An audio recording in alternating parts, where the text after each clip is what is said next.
Ngokwengxelo yezinxibelelwano neenkcukacha karhulumente, liyakhula inani labantu abaxhomekeke kwindlela yesintu yokunyanga logama esanda amagqirha ngozenzele noomavukenceni bezikolo zolwaluko. Oku kukhokele isebe lezempilo ukuba liyile imithetho eza kulawula la macandelo.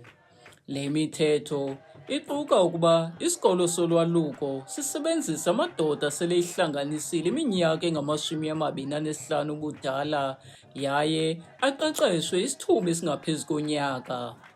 Kwicala lamagqirha kufuneka uba ubani abe kanti uneminyaka eli-18 nangaphezulu yaye aqeqeshwe isithuba esingangonyaka. Amagqirha athi urhulumente makangangeneleli kwindlela asebenza ngayo, athi ayikhaba ngawomane le mithetho karhulumente, agxininise ukuba indlela yawo yokusebenza mayingalawulwa. Ndiza kumphikisa mna urhulumente indlela afuna upicotha ngayo. Okokuqala, urhulumente kaloku akanalungelo lokwazi izinto esizenza ebahlekazini, ngoba kaloku lo mntu okokuqala mhlawumbi uziswe lithongo kum. Eziswe lithongo kum uthunyelwiswa ngabantu bakokwabo, izigaba uvuka nazo apha phantsi. Ngoku urhulumente akakwazi ubuza into yoba mampondo lo mhlekazi ulele eziphi inkundla, uthonge ntoni, kufuneka elele iintsuku ezingabi, ngoba kaloku ziimfihlelo zabantu bakokwabo. Ngomhla we-14 kaAugasti, i-first leg ye-council eyi-interim yamagqirha ebike yasebiza e-East London malunga nale mithetho karhulumente. Sisethathi sithe thina mabajike kunye nayo, ngoba thina siyindlu yamagqirha asiyamkeli. Ngoba okokuqala apha e-Eastern Cape okokuqala singabantu abanganyangi ngonyaka. Iibhokhwe ezinyanga umntana omhlophe wegqirha zintlanu zinenkomo, ziphinde zibe nenkomo egqirha kanjalo. Abo bakholelwa kwindlela yesintu yokunyanga nabo baveze izimvo zabo ngalo mba. Sikhule isintu isiXhosa. Amagqirha urhulumente makawasapoti sizokwazi unyangwa ngamagqirha. Sikhule sinyangwa ngamagqirha thina. Urhulumente ngusithalela ngoku oogqirha abafundisileyo. Thina sikhule angisaqondi noba ukhona ocinywayo ngoku. Sikhule siqinywa thina ngamagqirha. Urhulumente makanike imali amagqirha, sinyangwe ngamagqirha esintu, sinyangwe ngoogqirha abafundileyo efundele ubugqirha.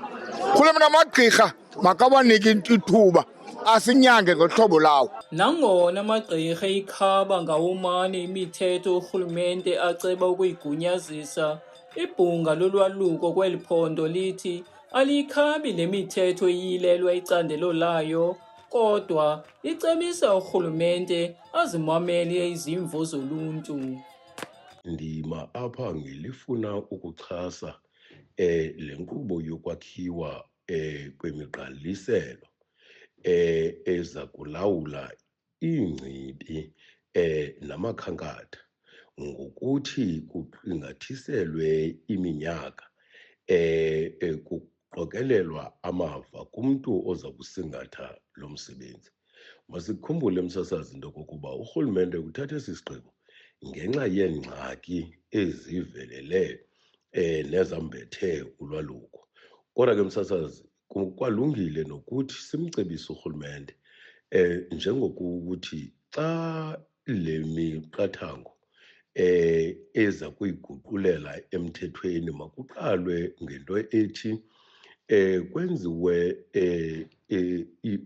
uvavanyo ebantwini, kuzothathwa amacebiso nendlela uluntu oluza kungayibona ngayo le nkqubo, ukwenzela into kokuba abantu babe nethuba lokuyamkela njengento eza kusebenzela bona.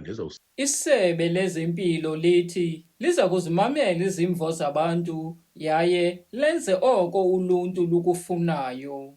Anyone who has got an input on what the regulation are saying is requested to send his or her own input to the address provided at the government gazette.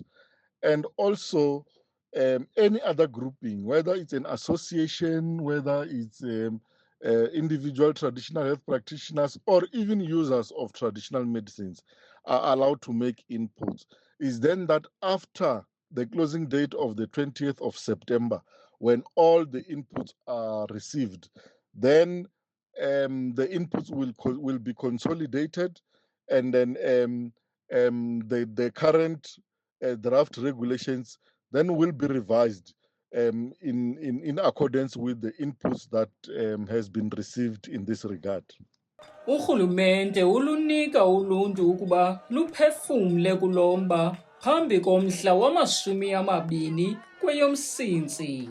Kwiindaba ze-MPK TV, ndinguzandile Bhokhwana kumsebenzi wohlanganiso Hlwele eVierplaas eGqeberha.